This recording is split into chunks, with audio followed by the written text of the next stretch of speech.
Hello everyone, it's Lysimux here, and we are in Cities Skylines. I'm so sorry.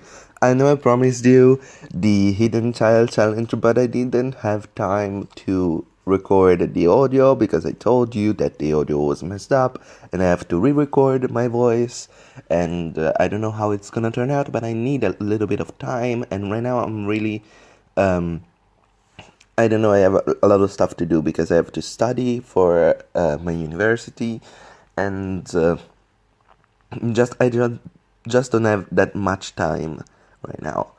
But as soon as I can, the Hidden Child challenge is gonna come back.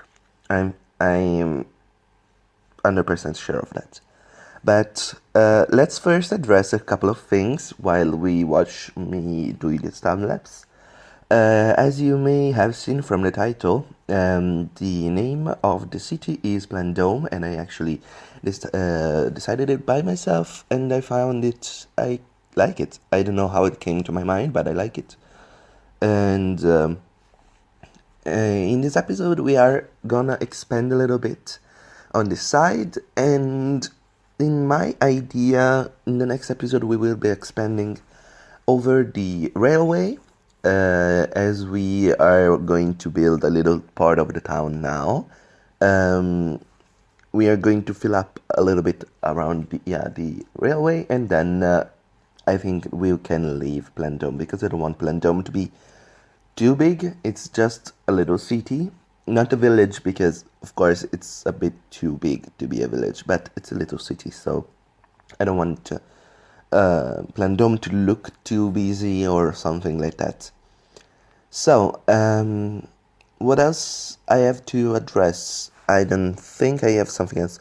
It's just, oh yeah, I have some cinematic shots in the end of this episode. Since I downloaded the new mode for the cinematics, and they look really nice. I think I'm going to add those in. And also, I'm really sorry, this episode is going to be all time lapsed also. Only I decided to add the cinematics in the end so that you can actually have an idea of how the city looks during gameplay, because of course you are seeing it only with time lapses, but I mean, time lapse is really useful because I can do a lot of stuff and then just talk over, and the episode is ready and I can release it, and it's just a really easier format for me. But I understand that everybody wants to see the actual city working, but yeah, I'm going to do an episode with I think the format I want to go for, it's half time lapse, half real life, but we will see.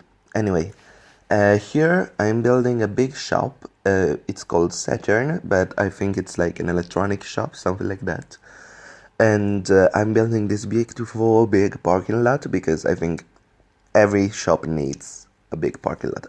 A shop that big, at least, needs a big parking lot. So that's why I'm adding these parking lots and everything.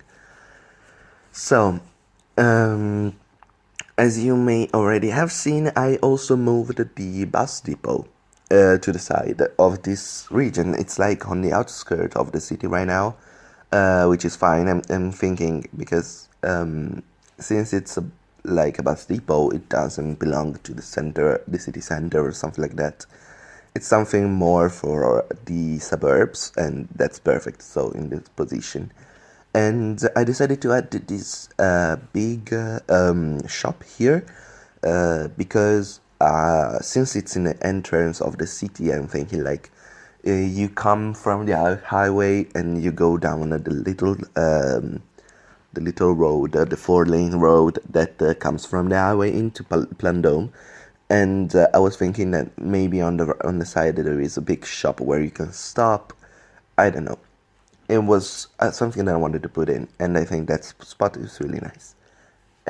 So this is a little loading area for the shop, just on the back side, just really basic, nothing too fancy. And here I'm putting down some roads and zoning.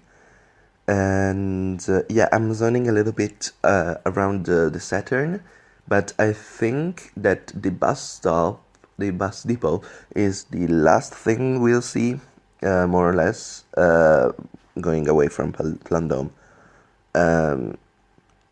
Just adding this, I like the idea of having a road going to the on the lake, and then letting a couple of houses there, so that it's like really nice. And as you can see, on these outskirt roads, I'm leaving some spaces in between houses, because I wanted to give like a more, yeah, like there they have a lot of spaces, so they leave the houses with more space in between, like it's more countryside more than and just the suburbs, so that it looks more natural going into the forest that I'm going to put in, of course. So right now I'm just finishing off these roads with my obvious little 1 square roundabout, and I wanted to fit it one in here as well, but I couldn't because it doesn't fit here, so yeah, it's just that. And adding just a couple of houses, nothing more, and some shops in front of the bus depot, so we have everything. And I'm adding the trees right now. I'm adding a lot of trees in between the houses, filling up every space, and yeah, just adding a couple of different trees. It's the same that I used in the nuclear power plant. And yeah, I just had a lot of fun going through and detailing everything, creating this new area of Plandome. It's really nice, it's really fun. And yeah, as you can see, I'm connecting the forest, and now it looks more natural, the city fading out. Here I'm creating, yeah, right now I'm using the bus lane signs that we have with the motor beautification mod, but then cars would go there anyway. I don't know why they would go up the road. It doesn't make any sense for cars to go there, but they would. So I had to change it for a lane road, for a bus lane. But this is the new area that I'm going to work on in the next episode, and finishing off Plandome, probably going around the school complex as well, because I don't want to leave it just there. But right now we're working on a little area, and it's an industrial area that I'm going to start as soon as like possible. Just a second. Oh yeah, I add that stop for the gas station there. But yeah, this area here where I moved the recycling center, and it's a little industrial area. At first I wanted to be just industrial, but then I realized that they would cause big pollution problems, and since we are in the middle of the city, I decided to make it forest industrial. So now I'm spreading out the industries, and yeah, I'm just creating the district around it to make it foresty as well. And then I'm working on it and changing up the terrains using the paintbrush, and I think in the end it looks really nice. As you can see, I'm creating a lot of different terrain paintings and creating this nice effect. But for now, it's everything, guys. I'm gonna leave you with the cinematics, but thank you so much for watching. If you enjoyed, please leave a like and let me know in the comments. And if you didn't already, please subscribe to my channel. And just thank you so much for watching, and bye, guys.